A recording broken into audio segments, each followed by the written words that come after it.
па да го тоа наречеме насилство. Не мора да имаме трпачки со трагични последици па да го тоа наречеме насилство. Насилство и сето тоа што ние го велиме притисок од одреден вид и одредени луѓе кон одредена група на луѓе. Од луѓе кои што имаат различни ставови со тие што, да кажеме, одредена група ги има. Ако јас сум представник или поборник на таа теорија на одредена политичка партија А, тогаш сите тие од политичката партија Б ми се противници. Значи, и тоа е некаков вид на насилство.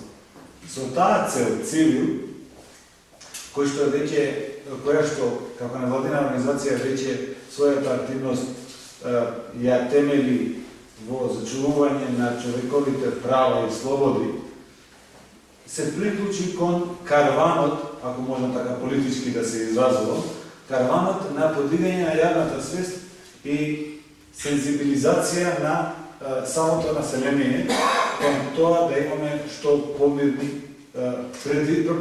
предизборие, што помирен изборен ден и што помирно изразување или бројување на резултатите и прославување на победата, било за кога и да е таа. Овој проект, значи, како цели има две компоненти. Едната е медиумска кампања, која што веќе е почната и која што веќе активно води во одредени медиумски куќи, како што е електронски, така и во пишана форма. Како втора компонента се теренските активности.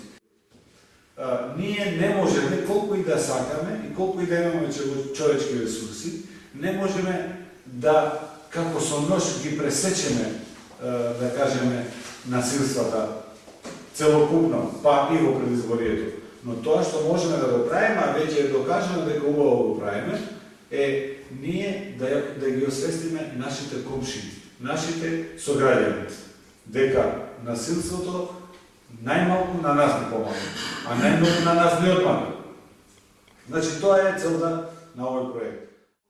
Кажете пред малку дека од ЦДСМ се пожали дека еден од изборните штабови им се случил вандализам, значи ги одземале знамињата, исто им се искинати плакатите кои што им се ставени на изборниот штаб. Сега кога доаѓав нааму, видов искинати плакати на ВМРО ДБМН исто, а на Тисања беше сама на митингот на ВМРО Народна партија, тие реагираа дека многу од нивните плакати се искинати.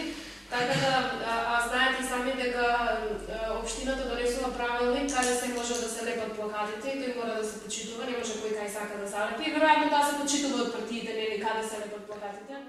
Доколку вие имате одредени сознанија, значи, за одредени, односно, ајде да кажеме, сте антиципирали дека на одредено место, во одредено време се очекува да се случи некаква неправилност, меѓутоа, нели, тоа малку што се вели народски да држи вода во ред, тогаш известете не, ние ќе го провериме тоа. Бидејќи представниците на една политичка партија не сакаат да седнуваат на иста маса и на иста просторија со представници на друга политичка партија. Ние не сме совет за помирување. Ако знаете она поговорката, ако не може Мухамед кај брдото, брдото кај Мухамед, одиме ние кај сите ни. Одиме и седнуваме и разговараме поединечно со сите. Што е тоа што тие што ни ги пречи да седнат на иста маса?